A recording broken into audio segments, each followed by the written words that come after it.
This month we head out to Florida, catching up with the great successes of Nick Skelton and Scott Brash, amongst others, the Brits flying the flag out in Florida. Another doing very well on Spanish soil this time is Guy Williams. We also head to the home of Tim Stockdale, now back in the saddle, and we also follow the meteoric rise of Jessica Mendoza. Before all that, though, we catch up with national action down at the Hand Equestrian Centre down in Somerset.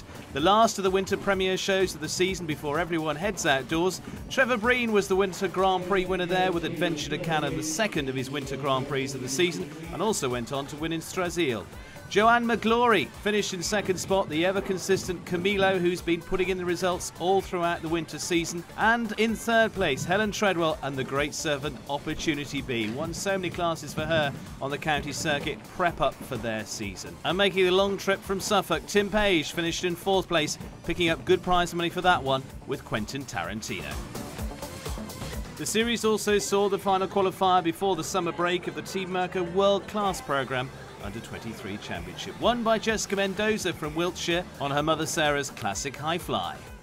Classic High Fly, she's mare, she's quite stubborn, and in the practice ring she doesn't let out the horses, but as soon as you get in the ring she's so brave and quick. She's almost like a pony, to be honest, so it's quite good for me. Jessica Mendoza, one of the most successful pony riders in recent times, a great association with the pony Tixie Licks to win many titles, but started off on winning form and certainly hasn't lost the taste for it yet.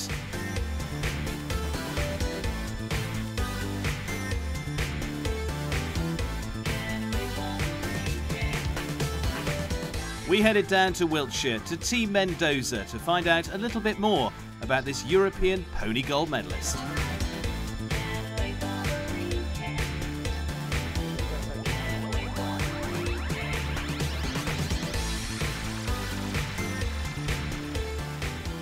I started riding when I was 2 years old, but when I grew up a bit more, I only did showing, and I didn't really know I was going to be doing show jumping. And then I started doing working hunters, and I really enjoyed jumping. And then I guess I just moved on to show jumping, and it just happened, really. My parents always used to ride when they were younger, and they just put me onto horses, and I've just always done it. Yeah. 3 strides up there. Yeah. Back to the rustic. Yeah. Then back round to this. The ponies she's won on, well, there's a wonderful list. Spring Disney winning at the Pony of the Year show, Charlie's Angel at the Horse of the Year show, and the one she took 2 Pony of the Year titles on, Get Ready Freddy. Get Ready Freddy, he was always good. I had him at the peak of his going, really, and he won everything. He was so quick. And then Spring Disney was my mum's favourite pony. She was lovely. She just went around every class, doesn't matter how big they were. Tixie Licks was the pony that swept the board for Jessica Mendoza, including winning European gold. This was the Dunglen Championship in 2009. Some people may be tied to that. She's gone inside that fence. Ooh. Come on, she's got the double to do. Vertical in, 2 strides, parallel, right to the finish. Good round, clear all the way. Now that puts the pressure on. That really does. Jessie Mendoza clear.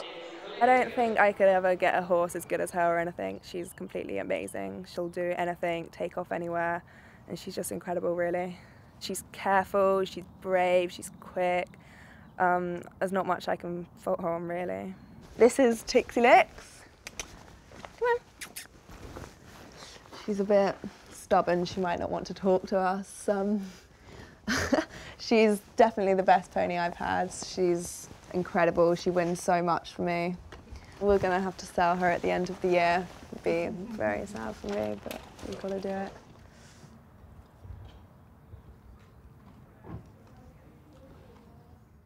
We like to keep records of what we've won and stuff.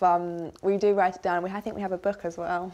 But it is amazing. I never realised that I have won every single one of these classes, but when looking at them, it's amazing, really. I'm really happy. We collect our rosettes and we put the good ones up here, and so this is, like, as you can see in the centre, it's Horse of the Year show rosettes. And we've got some of the Pony of the Year's ones. They're all pony rosettes and everything. Hopefully I'll get some horse ones the rest of this year. Maybe have another board, I don't know. This is my earlier days. This is my favourite photo. It was when I did the team jumping for England. And they're all my friends now, and they've grown up with me, and they're doing 14.2s as well. She was quickly identified as a very exciting prospect and recognised by the industry 5 years ago as Show Jumper of the Month. I think I was 11. I didn't even expect it to come, really. I was so happy when they awarded it to me. It was a massive surprise, as I was apparently the youngest ever, but I don't know, it was just so amazing. My dad wants to move all the photos over here so he can collect them all for the rest of this year and the years onwards, really. He loves collecting photos. My dad trains me. We go outside in the school every day at home. We do have a few disputes, but they're resolved in the end. The white one going the other way, then it's perfect. That one. Just keep sending her down so she keeps working at it. Jessica won the under-23 class on that classic high fly, and now the new addition to the string, which is a 6-year-old Brill B.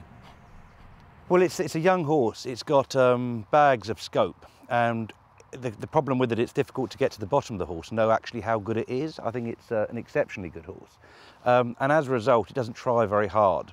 So what we've got to do is make it try a bit harder without frightening it or without it doing anything which is going to strain it. And the idea is that if we can work on a parallel fence where we've got, which is quite wide and quite low, the horse has to go very high up over a fence in order to get to the back bar. And it's just like firing a cannonball across a river. If you fire it with a low trajectory, it won't get across as well. So that's what we're going to try and do with this. We'll make it work a bit harder and see if we can get to the bottom of its scope and ability. Well, when we started, she was just jumping a bit lazy and casual and not really putting much effort in. But when we started to do an oxes, you can see we put it a bit wider to make her try a bit more and put a bit more effort in. And then once she realised that she can do that, she just put it more into work when she did the upright, and she jumped a lot better. I think being trained by my dad means it's a lot more personal, and he can tell me the truth face up without me getting too upset or anything. But it works really well, and I like having my dad as my trainer. Mum, she looks after all the horses. She just looks after me and makes everything perfect, like make sure I clean my boots, make sure I wear the right clothes. Strings of success already in her lifetime, but just 15 years of age, has to balance the daily routine. Usually I go to school in the morning and then I come out in my frees and I ride about 4 a day. On weekends, when there's no shows, I ride like 6 as well. It does get tiring, but it's worth it at the end. When I'm not here or I'm at school, my groom helps me and my mum helps me. Some of them get ridden twice a day. They go on a hack with my groom if I'm not there, then I ride them in the school later. We jump them about once or twice a week. The transfer now from ponies to horses, a big year left in ponies, but also those horses that could well take her to more teams through juniors, young riders, as she sets to impress the selectors. I'd like to get on the juniors team next year and then hopefully the year after again, but I've also got to juggle that with my A-levels, so it's going to be getting quite hard. Just a few years ago, Jessica was juggling competing on ponies at the top level and also getting the very first taste of success on children on horses. I started doing children horses when I was about 12 and I ended doing them at 14. I was doing on my mum's horse called Oozahum. I was starting to do come seconds and thirds on him, but I didn't get on the team unfortunately as I got on the pony team, but it was a thing I would like to have done. Karen Bracken was the chef to keep at the children horses. She's also the one for the juniors, so she would have seen everyone's riding then and then see how they've developed and see if they're good enough and everything for being on the juniors team. Hopefully she saw that with me, but we don't know yet. A very exciting prospect for British show jumping indeed. Success on the ponies, now moving up to the horses. She's already won awards of all types all around the world. I want to get on the pony Europeans, but for horses, I want to jump in the European trials and try and win or do well in them, hopefully to be ready for next year. My perfect ambition, Olympics, but I think that's everyone's dream, isn't it?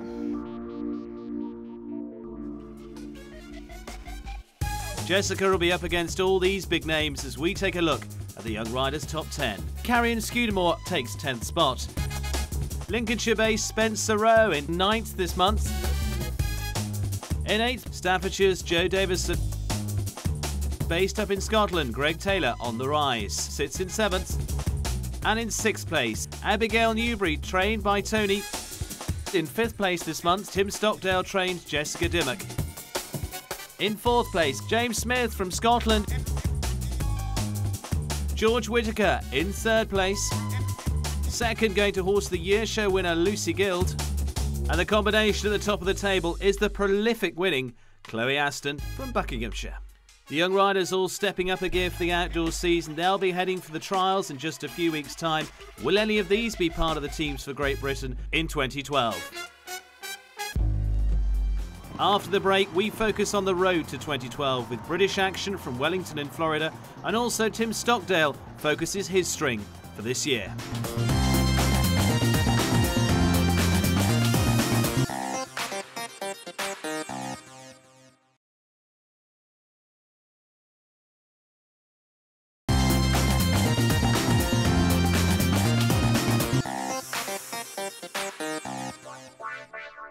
Welcome back. Wellington in Florida, the site of many British successes over recent years, but the man who set it alight in 2012 as part of the 12-week tour is Britain's Nick Skelton.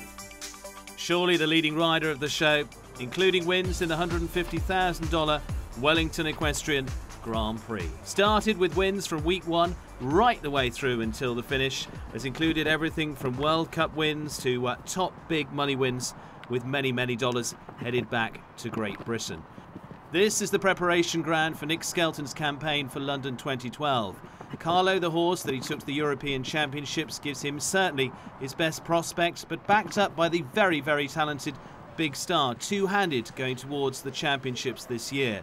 He's also had great success with many others in his string, showing what great talent and diversity this man that's been the very top of his game for many years has and will continue to do for Great Britain. The winning round here on Carlo in the $150,000 Grand Prix was just part of a huge tour of success that'll see Nick head back to Great Britain and vie for places on that Olympic team. A strong contingent from Great Britain in Florida this year, including Scott Brash. His ever-successful string of international horses this year bolstered by new acquisition Sanctos. Owned by Lords Harris's and Kirkham, this horse has already built up a very good relationship with Scott, winning the World Cup qualifier out in Florida and taking the lion's share of the $200,000 prize fund for the class. The horse also competed as part of the Nations Cup competition, alongside 3 of Britain's other best riders competing out in Florida, and also proved that they are very much an exciting prospect for this year. And there's certainly the biggest win so far of Scott's career. It's been a fantastic tour out in Florida, facilities that are the envy of the world, and riders and horses all living and competing in the same community and showing really what can be done in the future of show jumping. Other British riders have started their Olympic campaign, not just in the sunshine of Florida, but also in the sunshine of Spain. A little while back, we caught up with Guy Williams talking about his prospects for London 2012 and the fantastic grey that is De Perdure, one that Guy had very high hopes for. They're either good at something or they're not, so obviously some are eventers, some are dressage horses, some are jumpers, and some maybe you think are jumpers, but when you actually start riding them and working them, they're probably not, you know. So they have to be good in it, they have to be natural athletes themselves to do the job. De Perdure already proving he can do the job, winning the €57,500 Grand Prix in the early part of the Spanish Tour that runs through a number of weeks down on the Iberian coast. Guy Williams started off very well, winning that one and putting prize money in the bag from the start. This is a horse that was part of several Nations Cup team in 2011, getting valuable team experience then, and another that could certainly come into the reckoning for the Olympic team in London 2012. Spain, very similar to Florida, has a whole string of shows running over a number of weeks and a huge community based down in Spain. Great Britain with a whole host of riders competing down there, but European riders coming from all over to compete for some very good prize money, and again giving very good early international outdoor competition to many of those potential prospects for this year. Guy Williams, as we see, on great form to take the prize money here, and I'm sure there'll be a lot more to come. So, with Great Britain raiding the purses on all shores across the world, how does that change the top 10? Peter Charles sits in 10th place. He's competing down in Spain. Robert Smith in 9th place at the moment. William Funnell stays in 8th place as well, also with a big contingent down in the Iberian coast. Scott Brash in 7th place, still with big prize money to come in for him. In 6th place, leading lady rider Laura Rennick. John Whittaker also down in Spain, a good 2nd place for him already, could see him on the climb. Guy Williams, he's in 4th at the moment, but I'm sure not for long. Michael Whittaker competing on the World Cup circuit. In 3rd, Ben Mayer out in Florida, he's in 2nd at the moment, but the man at the top of the table is the man cleaning up in America, Nick Skelton, British number 1. Could the Olympic team come from this 10? Or from outside of the top 10 as well? We take a look at our top 20. Amongst them is Tim Stockdale, a man with Olympic experience from 2008. He's been out of the saddle, but now making up ground. I've got a little bit of ground to make up, and there's nothing so sure as I've got to put a bit of form down. And you're right, there are some good horse and rider combinations there. But the one thing I would suggest is that if you look at the history books, invariably there's not so many solid and sound horses and riders come the time of those big championships. Now, with the layoff that I've had and my horses out of breast, hopefully we'll be in that group of riders and horses that are big, sound and no injuries and that type of thing, which obviously then means that we've got a good chance, if not a strong chance. And if you look again, the reserve slot as well has often been somebody who got a game. So as well, I'm not thinking to myself for me, if I get into the top 5, come around about this last week of June, beginning of July, then I shan't be too far away. Certainly in with every chance. We visited Tim Stockdale's base in Northamptonshire. Another fantastic operation with all the facilities to produce international show jumpers to the very, very top of their game. Tim Stockdale himself, as many know, was out due to injury last season, but is now back in the saddle, and one of the riders that helped keep the string on the road, Megan James. We'll do that again, Megan. Lovely. Keep him turning.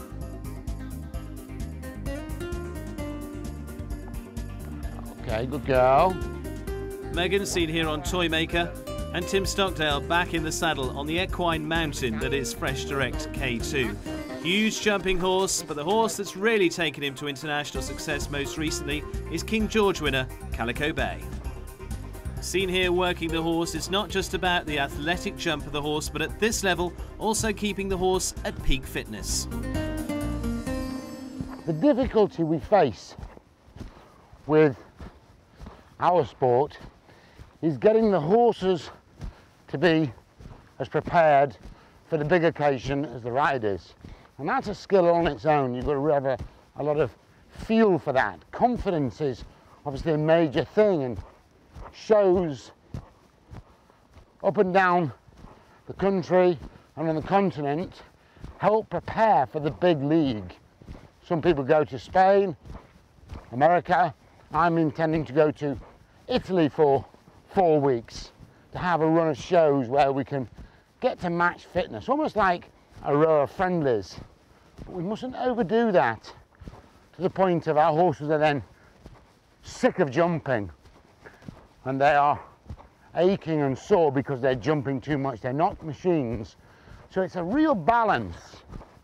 And once you get that peak performance, maintaining it is again a whole different skill, which requires a lot of teamwork from everybody concerned. And that's why I'm very lucky in that I've got a fabulous team behind me that help with the maintenance of the horses and the horses' programs and the basic day-to-day work to keep the horses in the best condition. You're only as good as the horse that you sat on shore, but the team behind really is the difference between winning and losing. Very good. I like Lucy. Yeah. Have you got any more of these? When you talk about winning, you know, for me it's the team. The team's the most important thing. The influence I get the most from is Formula One. If you look at everything they do is looking at the smallest detail. Everybody has a vital part to play within that team aspect. The excellence that every member of that team has is second to none, and that's something we try to create here. And one of the things as well I'm very big on is that you know, when you go to some stable yards, it's dirty and there's mud everywhere. And for me, I want this to be like a Formula One setup, that everything's clean and professional as it can be. And everybody looks like they're totally knowing what they're doing. As we can see, not just the international horses here, but horses for the future. A big string with a big future. What about some of them? Okay, this is a 4-year-old stallion, just broken in, just started his jumping. He's by Air Jordan. I think the world of him. I think he's phenomenal when he jumps. It's just unbelievable. He gives everything like 1.5 meters. It's an exhibition when he jumps. So I've got really high hopes for him. So he's a horse called Abelardo Z, and I think he's a one to watch for the future. Okay, this is a 5-year-old. He's by Action Breaker. We bought him as a 4-year-old. I think he's really, really good. He's very careful. He's very athletic, and probably not as exuberant a jumper. But he's a real careful horse, and he's very, very smart, very intelligent. And his name in the ring is Heathrow, so we call him Jet, and he's by Action Breaker, which is a very good stallion at the moment. This is a horse called Cardigan Z. That's his ring name, but at home we call him Parker, because if you look, he's got quite a little bit of a big nose there, so we call him Nosy Parker. He's an 8-year-old this year and really talented. I mean, I think this horse is a fabulous horse. He's a little bit small, so probably going to suit more of a girl, but I think he's a top horse for a girl rider. Next month we'll be bringing you action from 2 big Grand Prix at Wales and West. We'll also be getting top tips from Tim Stockdale on how to save those valuable seconds in a jump-off. We move on swiftly to the roundup of all the big international competition for British show jumping. Ben Mayer first and second in the G&C Farm Classic with 2 very good horses, Thackeray and Quiet Easy second. British success continued in the $32,000 WEF Challenge Cup, split into 2 classes because of the huge numbers, one by Britain's David McPherson, the other by Britain's Scott Brash. David McPherson also adding more prize money to the pot with first and second in the $25,000 Suncast Championship with the 2 greys, Silver Exchange and Leonidas. Emily Parker takes the February NAF Shining Star Award. The 11-year-old from Chelmsford in Essex, nominated by Annette Lewis, took 4 classes at her very first affiliated show. Join us next time with the roundup from Florida and from Spain. We also head to Wales for the Welsh Masters. Join us then.